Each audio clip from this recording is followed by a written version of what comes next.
Que o Deus de esperança te encha de gozo e paz ao confias nele, ao confias nele.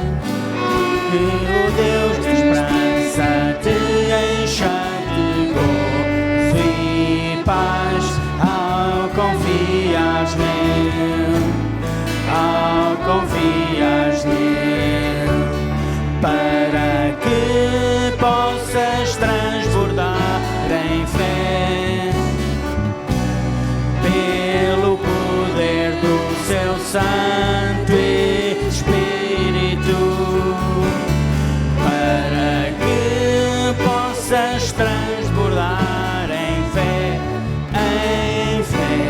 pelo poder do seu Santo Espírito. Os irmãos conhecem estas palavras? Em Romanos, no capítulo 15, no versículo 13, diz o seguinte: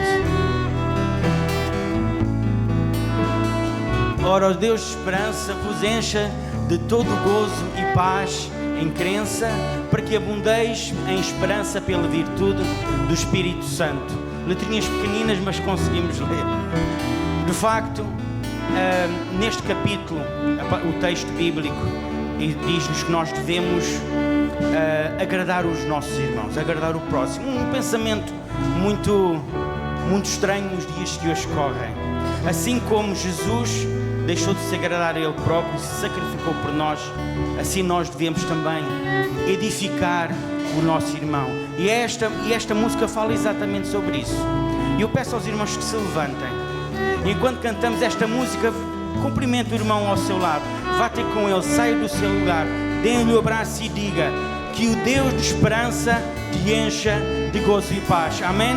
Enquanto cantamos mais uma vez esta música.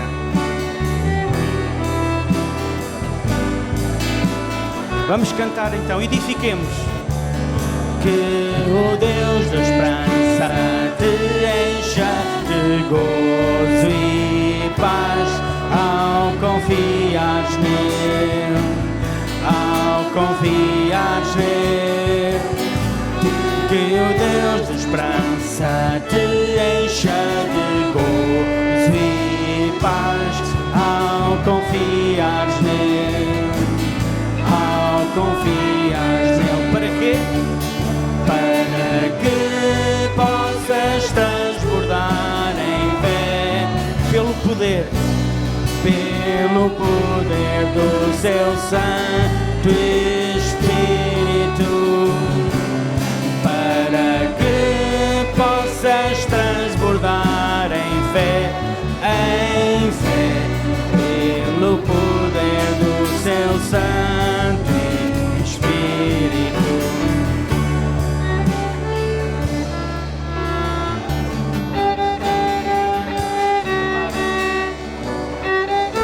Vamos nos sentando para continuarmos a cantar.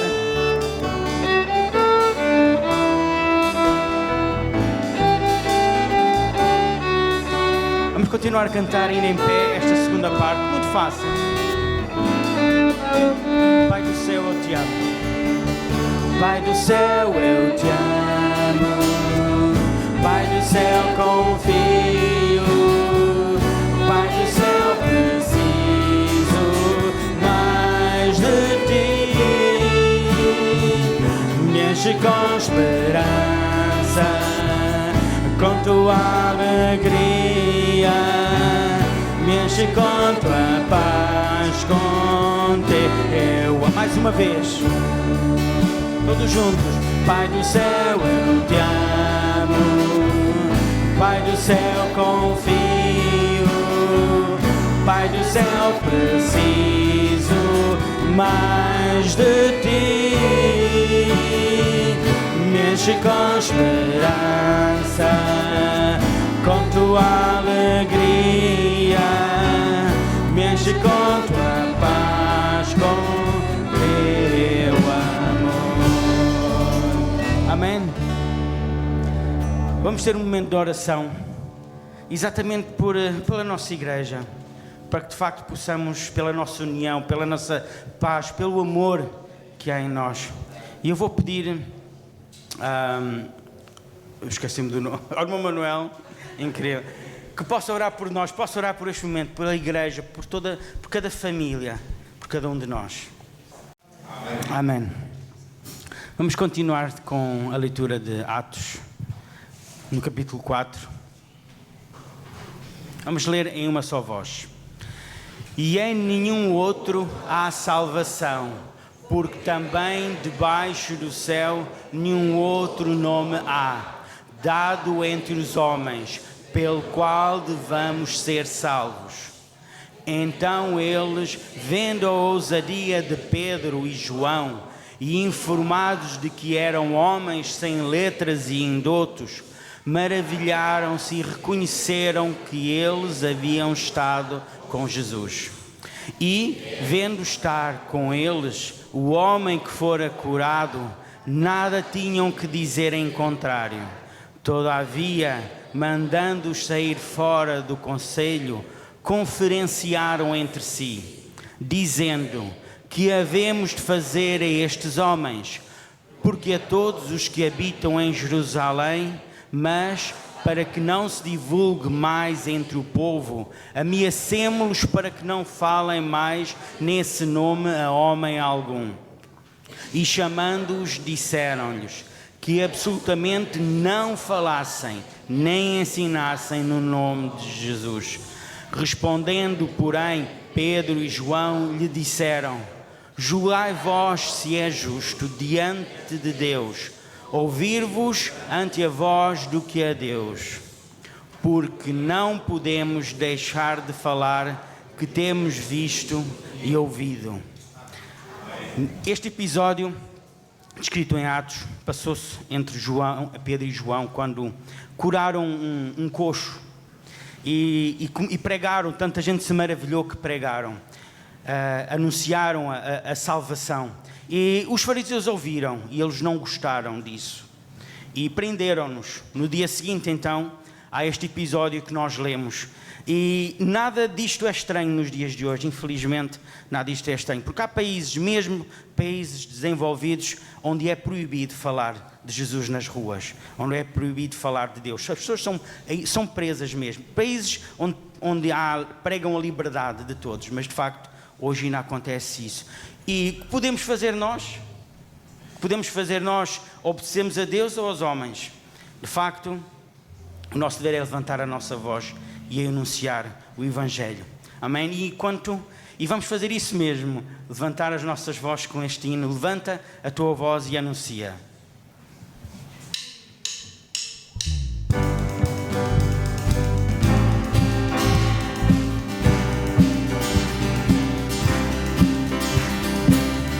O clamor do mundo novo cresce em nossa direção. É a voz do nosso povo, sem a paz no coração. Levanta a tua voz e anuncia a mensagem do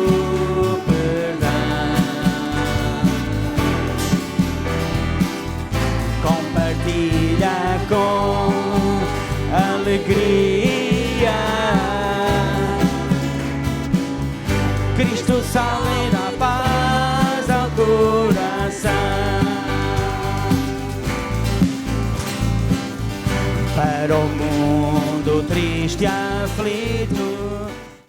Vamos ter mais um momento de oração. E orações curtas. Vamos dar graças ao nosso Deus de facto, pela salvação que Ele nos dá, por Ele nos proteger, pelas promessas que Ele nos dá.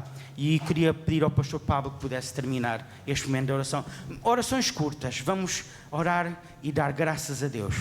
Ó Deus, nós te damos graças por aqui estarmos hoje, por sermos salvos, ó Pai, e por termos a Tua graça. Deus e Pai, nós te damos graças, Senhor. Te agradecemos pelo Teu infinito amor, te agradecemos pela Tua graça, pela Tua misericórdia. Te agradecemos porque em liberdade podemos cultuar a Ti, podemos render louvores, podemos apertar a mão dos nossos irmãos, podemos ler a Tua palavra, Senhor. Obrigado. Obrigado porque temos conforto, temos uma sala climatizada, Senhor, onde podemos estar e Tu tens cuidado tão bem de nós. Nós Te agradecemos, ó Pai, porque mesmo as dificuldades da nossa vida servem também para nos aproximar de Ti. E Te agradecemos, Pai, porque a Tua palavra um dia chegou aos nossos corações, fez sentido às nossas vidas. E hoje nós não podemos deixar de falar do que temos visto e ouvido. Fica conosco, continuas a falar aos nossos corações no decorrer desse culto. Em nome de Jesus. Amém. Amém. Quero chamar os diáconos aqui à frente. Vamos ter a oportunidade de entregar os nossos dízimos e as nossas ofertas. Não se sintam constrangidos em o fazer, nem obrigados. Vamos sentar. Exato. Não se sintam constrangidos em o fazer, mas façamo-lo em amor, façamo-lo em obediência, entregando não só os nossos dízimos, como também toda a nossa vida ao Senhor. Enquanto isso, cantemos dízimos e ofertas.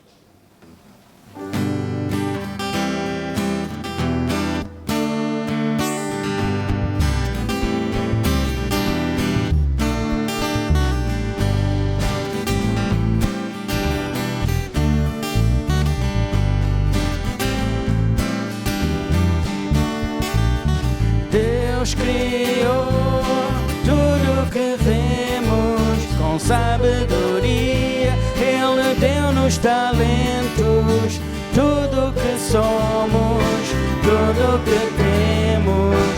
Com muito amor te agradecemos. Deus criou tudo que vemos com sabedoria. Ele deu-nos talentos, tudo que somos, tudo que temos. Com muito amor te agradecemos, porque o ouro e prata pertence ao Senhor. Ele deu-nos tudo com muito amor. Para agradecer, entregamos aqui dízimos e ofertas que pertencem, porque o ouro e prata pertence ao Senhor. Ele deu-nos tudo com muito amor. Para agradecer, entregamos a Ti dízimos e ofertas que pertencem, porque o ouro e prata pertence ao Senhor. Ele deu-nos tudo com muito amor. Para agradecer, entregamos aqui dízimos e ofertas que pertencem a Ti. Dízimos e ofertas que pertencem a Ti. Dízimos e ofertas que pertencem a Ti. Amém. Vamos orar com a irmã. Obrigada, Paizinho, sim, pelo privilégio, pela bênção que é podermos estar juntos aqui como igreja Tua e pensar que no mundo estão espalhados mais irmãos nossos com o mesmo propósito de Te cultuar, de Te render graças e dizer que Te amam e ouvir também a Tua voz. Muito obrigada, Senhor, por tanta bênção, por tanto amor. Ó Deus, que os dízimos e ofertas que foram levantados neste momento sejam geridos e direcionados, Senhor, para que a Igreja cresça, Senhor, abra as suas portas e aumente o número de fiéis aqui dentro. Dá a perspectiva certa da Tua vontade e usa-nos, Senhor, para fazer o Teu querer aqui e agora, neste lugar. Muito obrigada, em nome de Jesus. Amém. Vamos agora dar a oportunidade ao pastor Pablo de nos trazer a mensagem. Acho que as crianças também vão ter a oportunidade de ir agora para a sala delas, para o momento delas, preparado pelas nossas professoras. Então, enquanto os mais pequenos vão se retirando para ouvir a mensagem na linguagem delas. Elas não vão para o cultinho. Eu já ouvi gente dizer, elas vão para o cultinho. Não, elas vão ouvir a mensagem na linguagem delas. É assim que funciona. É um culto, elas ouvem a mensagem tal e qual é pregada aqui. Inclusive é o mesmo texto e tudo. É assim que funciona. Só que numa linguagem própria. Enquanto elas vão saindo também, permitam-me dizer, eu sei, para alguns já começa a ficar um bocado frio, para outros ainda está um calor daqueles. Irmãos, quando a gente climatiza uma sala é sempre um problema. Então, permitam-me dizer, vamos fazer assim, os irmãos que se sentem mais frio, no próximo domingo tragam um casaco. E assim a gente garante aqui um equilíbrio melhor. E geralmente esse lado costuma ficar um bocadinho mais frio que esse lado. Também pensem nisso na hora de escolher os lugares, está bem? A gente está a tentar, irmãos, mas é mesmo assim. Quando temos uma grande família, somos todos diferentes. Os nossos dedos são todos diferentes, mas pertencem à mesma mão. Nós somos partes do mesmo corpo e vamos ajustando aqui aquilo que for melhor. Queremos que todos sintam-se bem aqui. Esse é o nosso desejo, está bem?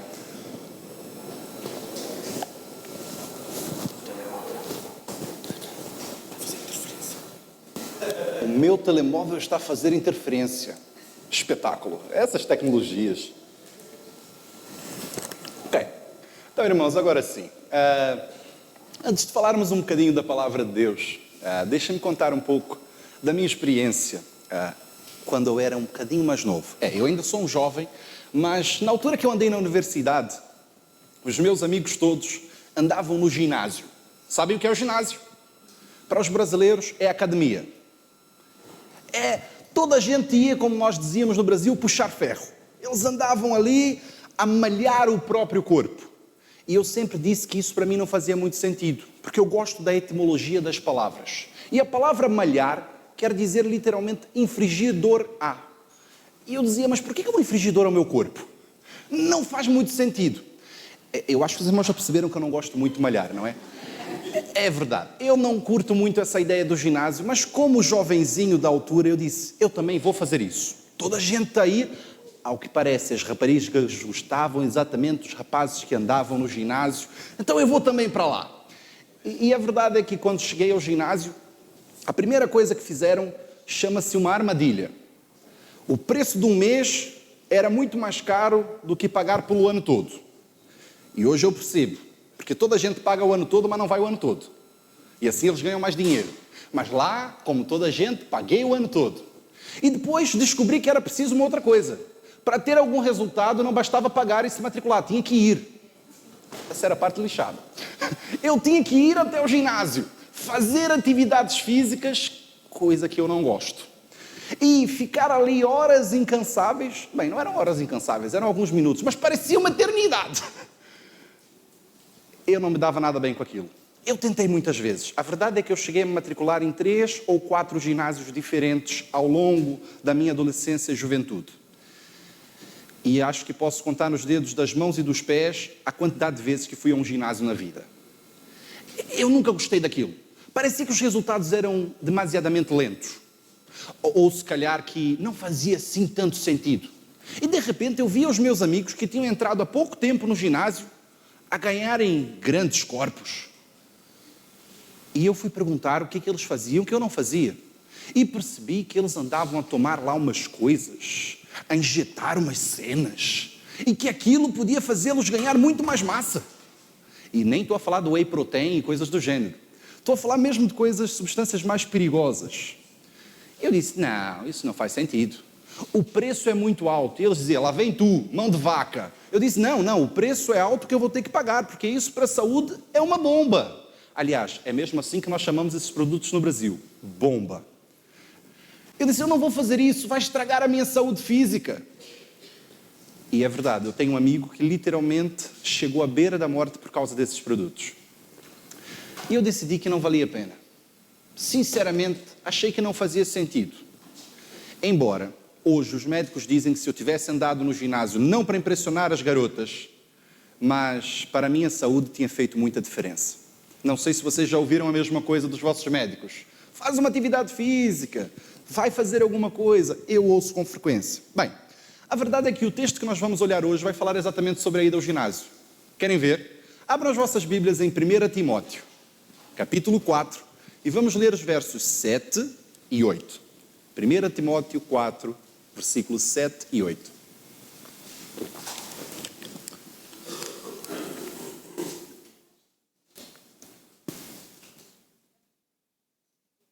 Quem encontrou diz amém.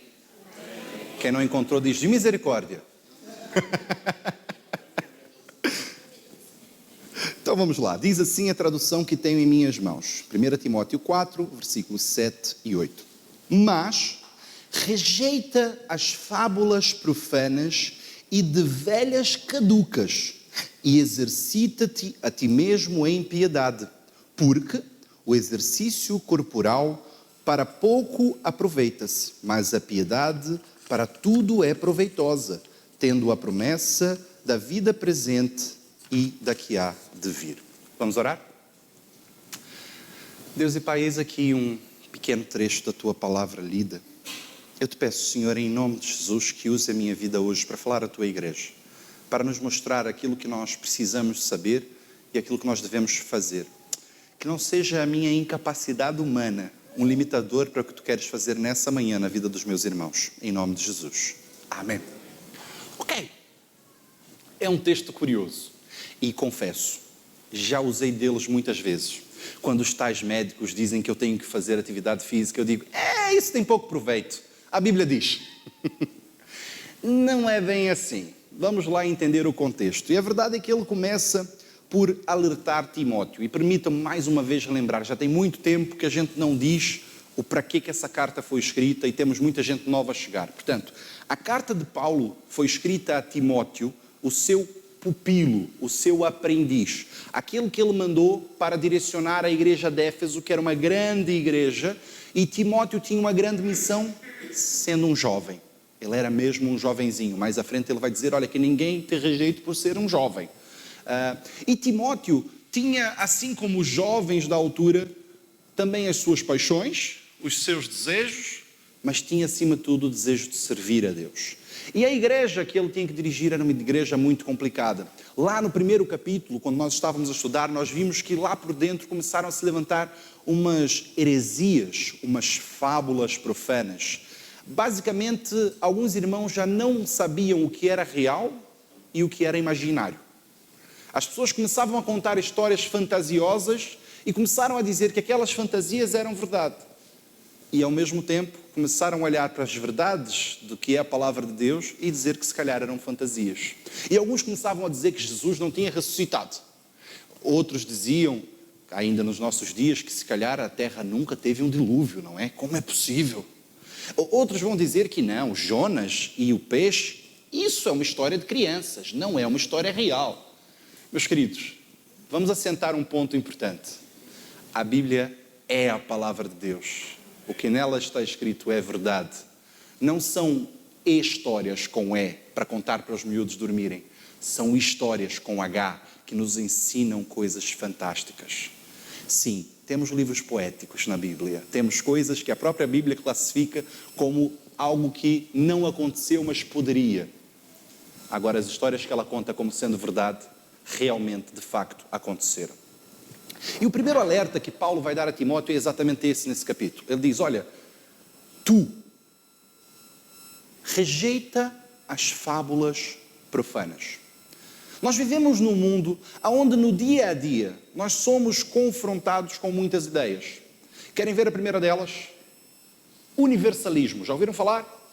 Deus é tão bom, tão amoroso. Ele gosta tanto de nós que no fim todos vamos ser salvos. Ninguém vai ficar para trás. Ah, é? A Bíblia não diz isso. A Bíblia diz que quem crer e for batizado será salvo.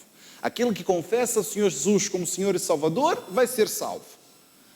Aqueles que vivem a vida à sua maneira não serão. Isso é uma fábula profana. As pessoas acreditam que podem viver a forma que querem porque no final Deus é amor. Ou melhor, que podem pagar para ter um pedacinho do céu. Já ouviram essa expressão? Comprar um terreno no céu. Que tal, G? Melhor que a cobaça. Irmãos, deixem de fábulas profanas. Não dá para negociar com Deus. A palavra de Deus é clara. Crê no Senhor Jesus Cristo e serás salvo tu e a tua casa. Nós temos que abandonar todas essas ideias que são vendidas lá fora. Na semana passada, o nosso pastor falava sobre os versículos anteriores. Pessoas a dizerem que o casamento já não faz mais sentido. São fábulas profanas. Deus criou homem e mulher. Adão e Eva. Não foi Adão e Ivo. O casamento é entre um homem e uma mulher. Eu ainda ontem estava num congresso, numa conferência de pastores. E um dos assuntos que vários pastores vieram ter comigo, porque trabalho com jovens e adolescentes, foi como é que o pastor faz para abordar a questão da ideologia de género, porque nós estamos cheios disso lá na igreja, eu não sei como falar. Irmãos, abandonem as fábulas profanas. Eles acham que isso é tudo muito moderno. Sodoma e Gomorra foi destruída pelo mesmo motivo. Não há nada de novo aqui. Não é à toa que logo a seguir ele vai dizer fábulas profanas e de... O que é que diz aí na vossa Bíblia? Velhas. Alguém tem outra expressão? Tolas. Eu acho tão fantástico que a Bíblia foi sendo atualizada no sentido de linguagem e acharam que tinha uma palavra muito agressiva aí e tiraram. E eu fiz questão de a meter. No nosso boletim eu escrevi o versículo como ele está no original. Velhas caducas. É mesmo, essa palavra está no original. No grego está escrito velhas caducas. E nós dizemos, epá, não se diz velhas caducas, isso é um desrespeito. Sim, irmãos, é exatamente por isso que Paulo escreve dessa forma. Para dizer, olha, não é desrespeito os mais velhos. Não é não ouça a voz da sabedoria. É não ouça velhas caducas. Não ouça ideias que não têm pé nem cabeça. Cá em Portugal há uma expressão que substituiu a ideia do caduca, que é o senil. Esse irmão, essa irmã já está muito senil, já não sabe o que fala, já não sabe o que diz, a gente já não percebe, ora está aqui, ora não está. É essa a ideia. Porque Paulo está a falar para Timóteo exatamente isso, olha, valoriza a sabedoria dos mais velhos. E jovens, nós somos muito rápidos em desprezar a sabedoria dos mais velhos. Esse irmão fala demais.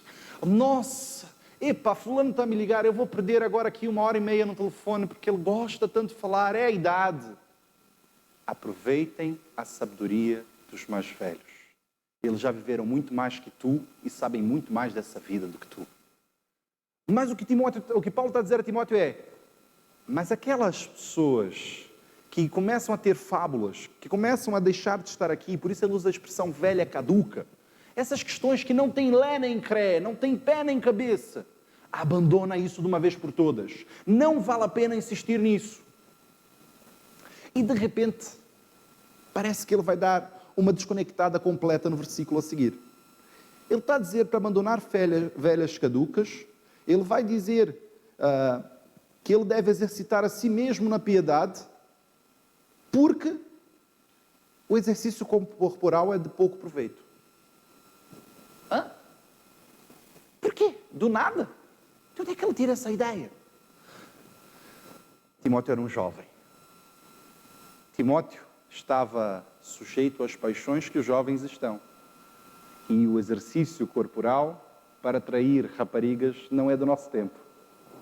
É também daquele tempo. A verdade é que... Posso? Amém. A verdade é que Timóteo também podia estar sujeito a essas paixões. E Paulo diz a ele, olha, tu podes te exercitar, mas isso não te vale de muito. O exercício físico é importante. E atenção, contra mim falo. Paulo não está a dizer não faça exercício físico, está bem? Eu sei, é uma chatice, eu queria que ele dissesse, mas não, a gente tem mesmo que o fazer. Mas ele está a dizer, tem pouco proveito. Porque já repararam, uma pessoa que andou na academia durante 10 anos, dia após dia a pessoa vai ao ginásio, ela faz tudo. De repente, por uma questão qualquer de saúde ou de vida, ela fica 6 meses ou 1 ano sem ir ao ginásio, e o que acontece com os seus músculos que estavam tão rígidos e definidos? Murcham todos. É o que Paulo está a dizer. É importante. mais vale pouco. Porque se tu parares, vais perder tudo. E é por isso que ele termina o versículo anterior a dizer: exercita-te na piedade. Ele está a dizer: olha, tem coisas que vale a pena gastar o teu tempo. E a pergunta que eu faço nessa manhã é: como tens gastado o teu tempo? O que é importante para ti? Lá em casa, o dia tem 24 horas. Gastas 8 horas a dormir. Ih, pastor, isso queria eu. Mas vamos dizer, os médicos recomendam. Então 8 horas estão a dormir. 1/3 do seu dia já foi. 8 horas a trabalhar? Pastor, 8 horas. O tempo que levanto, que preparo tudo, não sei o quê, mais o tempo que eu vou e volto para o trabalho, mais o meu chefe que tu não conheces, que é uma coisa e me faz fazer horas extras todos os dias, eu trabalho para aí 10 ou 12. Ok. E as horas que te restam, gastas com o quê? Às 4, 6 ou 8 horas. Quanto tempo dedicas-te à piedade? E quando o apóstolo Paulo escreve sobre piedade, basta olhar o contexto, como ele já falou sobre piedade em outros trechos aqui dessa carta. Ele está a falar do próprio Evangelho. Ele está a falar da vida com Deus. Ele está a falar do dia a dia com Jesus. De como tu vais viver a tua fé. Ele diz: gasta tempo, investe tempo no que realmente importa. Porque se tu gastares o teu tempo fazendo exercícios, pode ser que não te valha de nada. Se tu gastares o teu tempo, é um alívio para os meus ouvidos, pelo menos.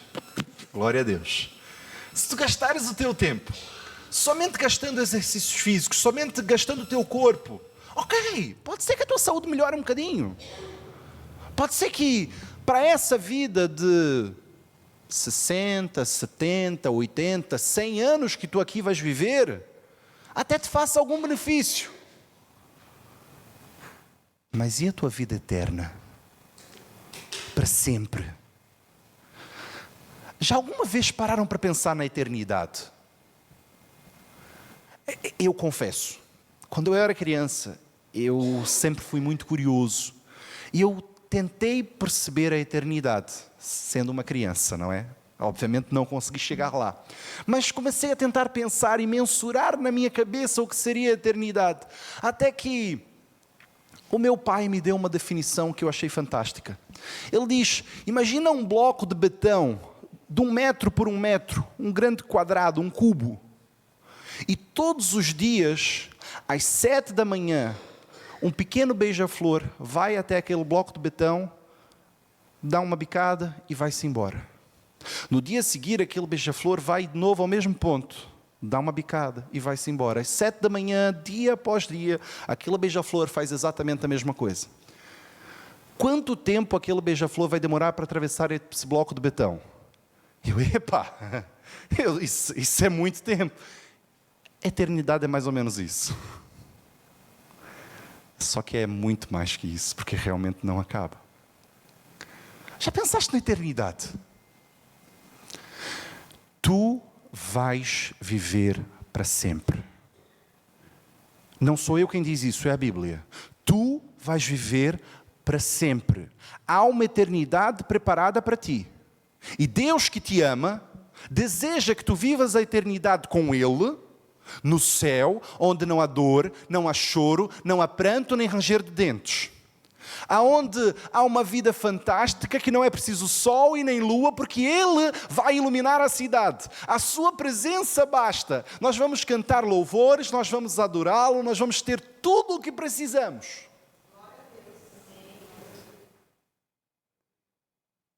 O que tu tens feito para que outras pessoas também gozem disso?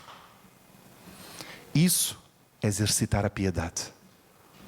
O que tu tens feito para que as pessoas ao teu redor vivam essa vida eterna nesse sítio? Sim, porque eu não creio na perda da salvação. Eu acredito que o que Jesus fez por mim é real. Quando eu reconheci isso e aceitei, eu já estou salvo. Uma vez salvo, sempre salvo. Ah, pastor, mas como é que é se a pessoa começa a se desviar, se a pessoa abandona a fé? Ela nunca foi salva sequer. Eu sinceramente acredito que quando nós aceitamos a Jesus, o que Ele fez por nós, o que Ele é definitivo. Mas o que tu fazes depois de aceitar a Jesus para que outras pessoas também aceitem-no? Para que outras pessoas também vivam essa vida? Exercitar a piedade. Ainda há bocado o Israel estava a dizer, olha, é pôr as necessidades dos outros acima da tua. Lá vem o pastor de novo com isso. Pois é, pôr as necessidades dos outros acima das nossas. Irmãos, eu fiquei tão feliz na sexta-feira da semana anterior, quando nós fizemos o casamento aqui do nosso casalinho Jonathan e Lenir.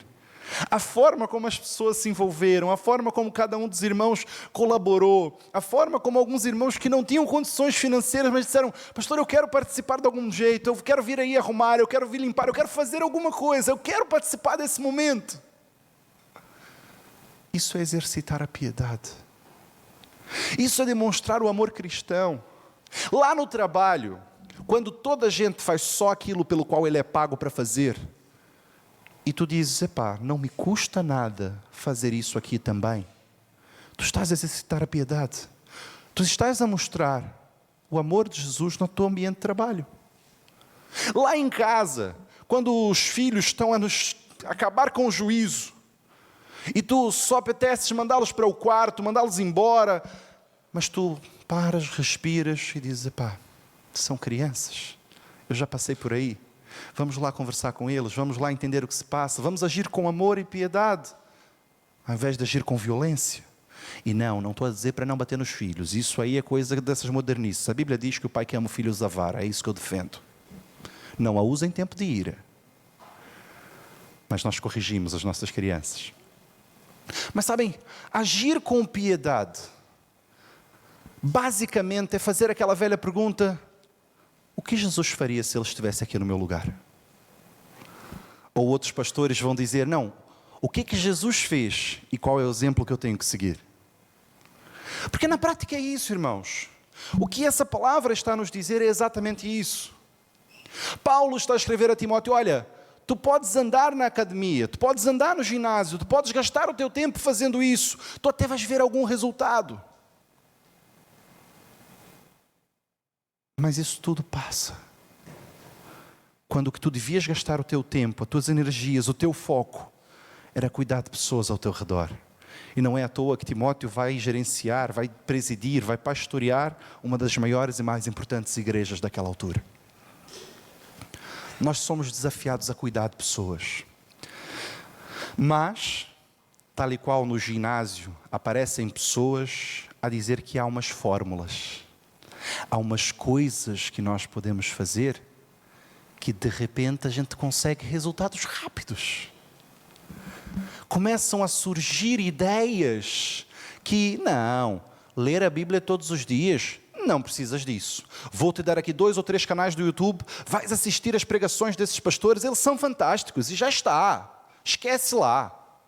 Orar todos os dias, epá, não, isso aí era coisa de antigamente. Agora a gente ora aos domingos na igreja, já está, Deus já ouve. Olha, aliás, eu falo com Jesus o tempo todo, Ele não precisa que eu pare um momento para falar com Ele. Percebem a semelhança? Não, os resultados são rápidos, tu não precisas gastar tempo. Educar os filhos segundo o caminho do Senhor, para quê? Hoje é que a gente sabe como é que tem que fazer essas coisas. Se Jesus soubesse o que a gente sabia hoje, Ele tinha agido diferente. Jesus é que não sabia de nada. Meus queridos, rejeitem as fábulas profanas. Rejeitem as ideias malucas. Exercitem-se na piedade. Quer conhecer a Deus? Leia a palavra. Quer ser conhecido de Deus? Ore. Quer viver uma vida segundo o que Ele desejou? Execute o que a Bíblia diz. Ame ao próximo como a ti mesmo. E ame a Deus sobre todas as coisas. Não há nada de diferente. Deus, quando chama Abraão, Ele vai dizer: Abraão, sede santo, pois eu sou santo. Meus queridos, santidade é algo que Deus deseja de mim e de ti. Santidade é algo que nós precisamos buscar dia após dia. É o tal exercício da piedade. É algo que não dá para parar. E assim como quem vai ao ginásio faz todos os dias, vez após vez, eu e tu precisamos buscar a santidade dia após dia, vez após vez. Nós temos que buscar ser parecidos com Jesus. A palavra santo quer dizer separado. Tão simples quanto isso. Esqueçam lá o conceito que vocês ouviram. Santo é separado. A minha mãe, quando eu era criança, ela dizia para mim: meu filho, nós cristãos somos como um barco. Nós estamos no mar, mas nós não somos o mar. A água de vez em quando pode até entrar lá para dentro, e nós temos que tratar de secá-la e jogar para fora, porque se entrar muita água do mar lá dentro, o barco afunda. Nós somos o barco, o mar é o mundo. E o próprio Jesus disse: eu não peço, Senhor, que os tire do mundo. Nós temos que estar no mundo para mostrar ao mundo a diferença que é servir ao Senhor. Mas só vamos conseguir fazer isso com santidade. Quando nós fizermos o que Deus deseja e não o que a sociedade diz. Quando nós abandonarmos as fábulas profanas e vivermos uma vida íntegra. Ah, mas toda a gente sonega imposto hoje em dia. Toda a gente pede uma coisa sem fatura. É mais barato. Sede santo, pois sou santo. Ah, toda a gente faz errado. Toda a gente passa aqui na contramão. É só um bocadinho. Sede santo. Hoje em dia, o amor é o que importa. E se eles se amam e vivem juntos, não precisam casar. Sede santo. Exercitem-se na piedade. Mostrem ao mundo a diferença que é servir ao Senhor. Santidade. Santidade. Vou chamar o grupo de louvor aqui à frente. E vamos terminar exatamente cantando isso. Dizendo: Senhor, toma o meu coração. Senhor, muda a minha mente. Conforma o meu querer ao teu. Porque quando isso acontecer, nós vamos estar a exercitar em nós a piedade. Vamos ficar juntos de pé e terminar cantando: santidade, santidade.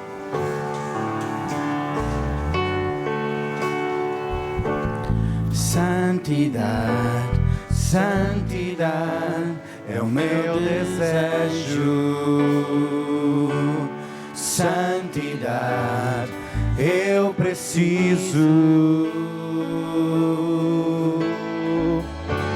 Santidade, santidade é o que tu queres de mim.